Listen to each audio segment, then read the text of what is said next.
Bienvenidos todos una vez más a Mercados a Fondo. Seguimos conversando con referente de mercado. Hoy estamos hablando con José Dapena. Él es el director de la maestría en finanzas de la Universidad del SEMA. José, profe, ¿cómo anda? Gracias por este contacto. No, muy bien, muchas gracias a ustedes por contactarme. Un gusto realmente, Julián, como siempre. Bueno, quería hablar un poquito con vos sobre, está bastante más volátil o tenso lo que es el mercado cambiario. Uno ve que lo que son la curva de futuro de dólar, por ejemplo, en ROFEX está más empinado y con una mayor expectativa de devaluación. Se concentra más la expectativa en el último tramo de la curva con mayor foco posterior a las elecciones. ¿Cómo estás viendo este mayor empinamiento y esta mayor tensión cambiaria desde el lado de los futuros puntualmente? Mira, tiene sentido. Si uno se pone a ver lo que sucedió en el año 2019, agarró a todos desprevenidos. Es decir, una situación era el viernes, creo, viernes 13 de agosto, 14, no recuerdo cuándo fue, antes de las PASO, y tomar un seguro en ese momento, aunque fuese por 3 días, un seguro de futuro, comprar un futuro, por más que la tasa hubiese sido alta, al ser 3 días únicamente, hubiera sido un seguro barato. Y agarró a todos desprevenidos, porque realmente el dólar pasó tuvo un incremento, si mal no recuerdo, de 40 a 60. No, Sí, más o menos. algo así fue. Pues, yo justo estaba fuera del país y me acuerdo que pagué ese domingo con tarjeta de crédito y me preguntó en Best Buy, me preguntó, ¿quiere pagar en pesos o en dólares? Y yo puse en dólares y al día siguiente me arrepentí. A la tarde ya me arrepentí. A la tarde cuando se veían los primeros resultados y el dólar empezaba en el mercado, fuera del mercado empezaba a reaccionar, ahí dije, bueno, ¿por qué no pagué en pesos? Creo que esto es una enseñanza muy importante para la vida en Argentina, ¿no?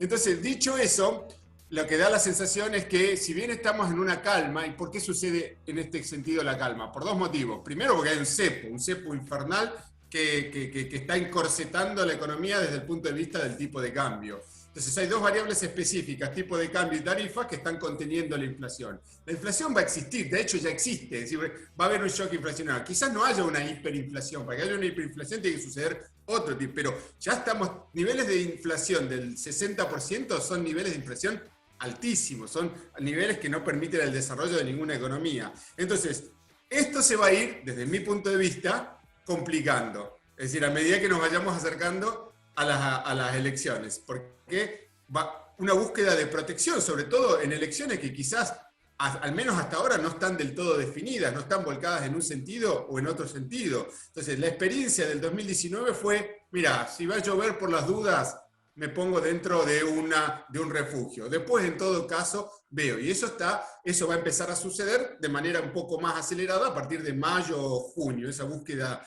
de cobertura. Y también sucede, como vos bien creo que lo dijimos offline, no sé, estuvimos hablando y no sé si lo dijimos offline, pero bueno, estamos en la mejor época de liquidación de cosecha. Entonces eso finaliza en junio.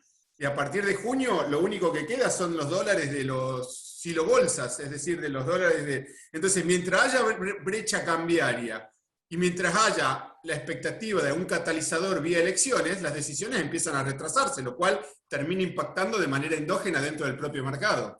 Claro, bueno, en ese sentido uno ve que se recalienta el contado con liqui y otra vez tenemos una ampliación de la brecha, ¿no? ¿Cómo estás viendo el contado con liqui, digamos? Porque Mira, cuando uno lo ve en términos... uno observa que el contado con liqui, habiendo llegado a 180 o el blue a 190 y lo tenés en estos valores, ¿sí? De 150 en promedio, 150 y pico, parece barato, ¿no? El dólar, pero por términos de dónde estuvo antes, dónde está hoy cotizando. ¿Cómo lo ves el dólar? ¿Está barato o no está barato? ¿Barato con respecto a qué? Siempre es la pregunta, ¿no? ¿Algo No, está no, caro o barato respecto justamente a qué? con los valores. Hay un capítulo, yo siempre utilizo en clase, que hay un capítulo de Seinfeld que cuando dice Seinfeld de Kramer, mi vecino está loco, pero loco con respecto a qué, ¿cuál es el parámetro, no? Entonces, cuando luego lo ves en situaciones de calma, el tipo de cambio contado con liquidación está alto, el tipo real de cambio está alto, pero está alto el tipo real de cambio porque está alta el riesgo país. Es Claro. decir, la pregunta es, ¿de dónde salen los dólares? Y la pregunta es, ¿de dónde van a salir los dólares también? ¿Bien? Porque no está del todo definido, sobre todo en un contexto en el cual no tenés un acceso al mercado de capitales internacional. ¿Por qué? Porque no tenés un acuerdo con dos referentes o dos garantes o dos auditores del mercado de capitales internacional. El Club de París por un lado y el FMI por el otro. Entonces, esa es la verdadera pregunta. ¿De dónde salen los dólares? Y eso genera presión sobre el tipo real de cambio. El tipo real de cambio, contado con liquidación a niveles de 150, 160, si uno lo ve respecto de valores históricos, está por encima. Ojo, está por debajo de situaciones de muchísima más crisis. El Rodrigazo de la década del 70, la hiper del 80, pero está en niveles altos. Entonces, ahora, ¿por qué está alto eso? Porque hay incertidumbre. ¿Qué tiene que pasar? ¿Qué va a pasar con la incertidumbre? Es decir, si la incertidumbre no se resolvió en este periodo, es muy difícil que se resuelva de acá las elecciones también. Entonces, el tipo real de cambio, para que baje el nominal, tiene que subir los precios, que es lo que creo que va a pasar, es decir, hacia eso está apuntando, o que baje el tipo de cambio contado con liquidación. Entonces, ese miedo no da la sensación de que vaya a bajar. Ahora está en un nivel bastante, de nuevo, en referencia a valores históricos, no a la situación, como te digo. El riesgo país termina impactando en ese tipo real de cambio. O sea, se alimentan mutuamente entre la brecha y el tipo real de cambio. Entonces ahí tenés un tipo de cambio que puede subir, pero que va a subir quizás par y paso con la inflación en la medida que existe esta incertidumbre. Ahora mencionaste un poco el tema de la cosecha. La estrategia del central de mantener a calmo el tipo de cambio depende mucho de que siga fluyendo los dólares en el MUL para que el central pueda seguir comprando dólares. ¿Qué va a pasar? Digamos, uno puede pensar cuál es la perspectiva que podemos encontrar cuando ese goteo de dólares empieza a ser cada vez menor, o potencialmente una corrección de la soja, ¿no? O de los granos en general. Ahí podríamos ver una volatilidad cambiaria. Sí, bueno, la buena noticia viene dada por los precios de los commodities agrícolas. Ese de repente, un ADIN que no lo tenías presente y que te va a ayudar. Entonces vos tenés un trade-off. Por un lado, es decir, al menos desde lo poco que conozco del funcionamiento del mercado agrícola, pero vos liquidás en la medida que necesitas pesos para la nueva cosecha. Entonces, ese va a ser el goteo. La buena noticia es que hay dólares almacenados, entre comillas.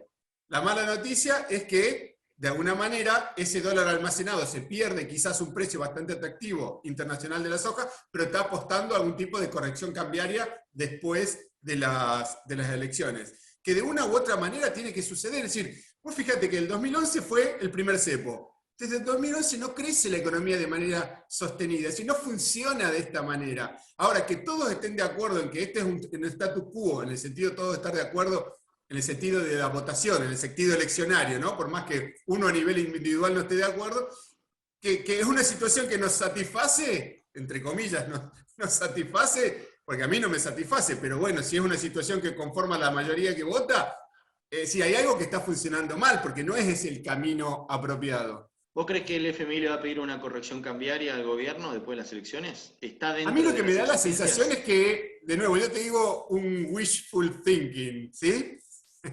El wishful thinking es que políticamente el gobierno siempre ha tenido un enemigo en el FMI, siempre, ¿no? Y no le gusta tener un auditor que le diga qué es lo que tiene que hacer. Y el FMI tiene la particularidad de ser un lugar donde vos vas para que te diga lo que deberías haber hecho para no ir. ¿Entendés? Entonces ya sabemos qué le va a decir el FMI. Entonces, si vos tenés alguna suerte de shock inflacionario, sin que sea una hiper, pero una inflación bastante salada, eso te termina impactando en dos conceptos que son bastante fuertes en el presupuesto público. ¿Sí? Que no digo que sea bueno para la gente, ese es otro punto, estamos hablando de economía, no de lo que sería bueno para la gente, sería otra cosa. ¿Sí? Pero bueno, termina impactando en salarios y en jubilaciones. Entonces, si vos, en términos reales, reducís eso, sin que se te vayan los subsidios por el otro lado, estás haciendo un ajuste. Entonces, quizás el punto es llegar a la negociación con el FMI con un ajuste que no se nota. Ya, es decir, no se nota, todos lo notamos. Pero acordate lo que pasó en el año 2001, creo que fue. Quisieron bajar los sueldos de manera nominal y no pudieron. Y un año después los sueldos estaban un 30% más abajo sin que nadie haga el escándalo. Es decir, el impacto sobre las variables nominales se siente mucho más que el impacto sobre las variables reales. Y si vos ves lo que está sucediendo con los sueldos reales, más con los sueldos de la administración pública y lo que está pasando con las jubilaciones, estás teniendo un ajuste. Que el riesgo que vos tenés es que ese ajuste se termine dilapidando en los subsidios a la energía, ¿no? Una ilusión monetaria, digamos. Claro, pero sucede, es que nos guste o no nos guste, funciona de esa manera. Es como cuando vos vas al supermercado y crees que vos tomás decisiones por tu cuenta. Ahora, hablando un poco de esto de la inflación, vamos entonces a un escenario de significativo atraso cambiario, ¿no? De hecho, he leído algunos informes que proyectan un atraso cambiario más grande en los últimos 15 años, prácticamente cercano al 16% de algunas proyecciones. ¿Cómo lo estás viendo vos, no? Una aceleración inflacionaria con un cepo y un dólar controlado, bueno, el resultado final de esa ecuación es atraso. Sí, lo que pasa que esto es como el auto que de alguna forma está teniendo problemas y vos querés llegar al mecánico. Cuando llegás al mecánico, ahí vemos. Ahí veré si te alcanza la plata, si no te alcanza la plata, cuánto te cuesta, cuánto podés seguir, pero tu único objetivo cuando estás en la ruta y el auto de alguna forma está teniendo problemas, está haciendo ruido, ¿no? Es llegar al mecánico. ¿Cuál es el mecánico desde el punto de vista político en este caso? Las elecciones. Es decir, después vemos. Hablando un poco de lo que es parte de las causas de lo que es la inflación, uno lo puede encontrar en lo que fue la emisión monetaria del año pasado. Pero acá tenemos un escollo importante que son el tema de lo que son las licitaciones de deuda en pesos. Yo estoy notando, no sé qué opinas vos, si no se está armando una bola de nieve en lo que es deuda en pesos de corto plazo, porque al gobierno le cuesta alargar duration en las licitaciones, y por otro lado no ha tenido los grandes resultados en este primer cuatrimestre del año, ¿no? Entonces, de hecho, peora lo estimado en el presupuesto. Entonces, ¿cómo estás viendo vos el tema del abultado vencimiento de corto plazo en deuda en pesos y además la potencial necesidad de emitir si es que los resultados no son los mejores?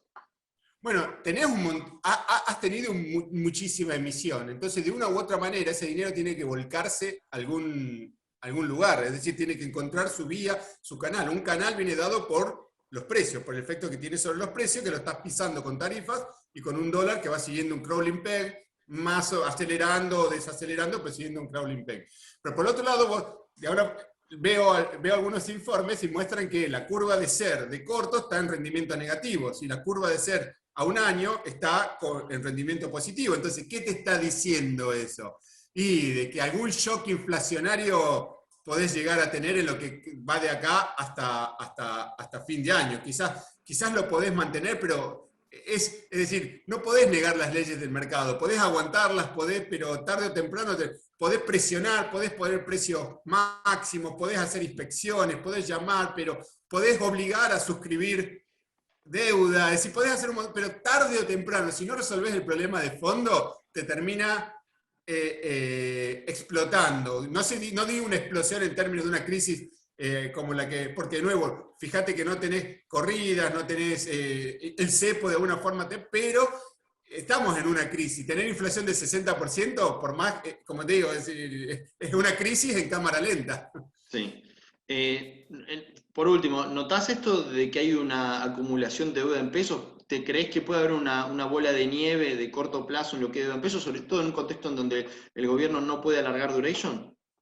Mira, el tema de la deuda en pesos, yo lo veo al dinero desde el punto de vista fungible. Y en pesos o en dólares es lo mismo. Es decir, el cepo de alguna forma te termina impactando porque hace difícil el trasvasamiento de pesos a dólares. Entonces buscar protección en pesos. Y de hecho, da la impresión de que la inflación en pesos, o sea, como viene la cosa en el corto plazo, la inflación le va a ganar al dólar. Es decir, entre un dólar link y un SER en el corto plazo, preferís el SER dado qué es lo que está sucediendo de acá a los próximos 6 meses. Ahora, las dudas siempre existen y ese es un tema de imprevisibilidad. Primero, ¿cuáles son mis opciones? Es decir, si tengo una montaña de pesos, ¿qué hago con esos pesos? ¿Sí? Si tengo por un lado corsé de precios, corsé de tipo de cambio, y encuentra su camino, entonces buscar protección dada las restricciones, pero no lo podés hacer de manera indefinida. Entonces, si vos tomás protección, si vos comprás deuda SER en pesos o compras dólares, al final termina siendo prácticamente lo mismo. Es decir, porque decir, no, la deuda en pesos, ¿qué puedo hacer? ¿La puedo licuar? Sí, bueno, pero el mercado no es tonto y te lo cobra también. Es decir, el que se quema con leche ve una vaca y llora, entonces te lo va a terminar cobrando también cualquier pensamiento ulterior que tengas, de alguna forma te lo terminan facturando. Entonces, para mí, deuda en pesos o deuda en dólares da exactamente lo mismo, dada la expectativa que tiene el mercado. ¿Cuál es mi punto de vista? ¿Qué tiene que pasar para que esto tenga una suerte de principio de solución, que la gente voluntariamente se empiece a desprender de sus dólares en el mercado oficial.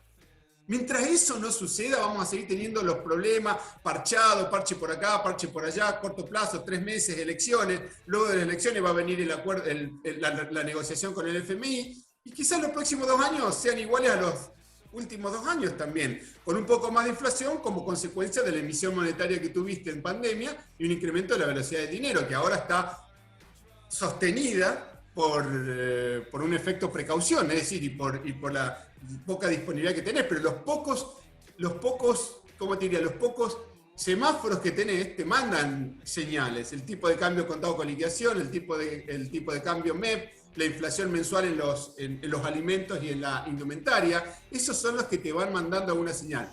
Y es complicado, porque en un contexto de tasas que puede llegar a subir a nivel internacional, ¿no?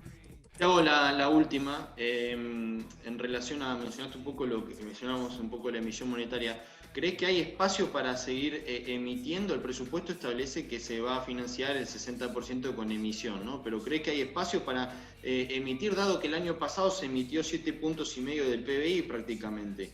¿No hay más espacio para vos para emitir más? No hay más espacio desde el punto de vista técnico, pero la política es la que manda. Es decir, en definitiva, en el 89 sucedió algo similar, o en el 83, es decir, cuando no tenés plata, ¿de dónde sacás la plata? Pensalo a nivel individual, tenés que cumplir con compromiso, tenés que pagar la tarjeta y, viste, empezás a sacar plata de donde puedas, es decir, los adelantos transitorios, la letra, es decir, las ganancias, entre comillas, que tiene el Banco Central, pero lo que vos deberías hacer en lugar de emitir plata es empezar a rescatar plata si no tenés, digamos, si no querés que se te vaya a precios. Buenísimo. Bueno, profesor, muchísimas gracias por tu visión, por el view y esta charla, la verdad que muy buena. No, al contrario, gracias a vos. Vos sos profesor también, de hecho tenemos la suerte de contarte ahí en UCEMA con tu workshop de trading, así que retribuyo los saludos a otro profesor. Muchas gracias por la invitación. Bueno, muchas gracias a ustedes que están del otro lado también, nos pueden seguir, será entonces hasta la próxima.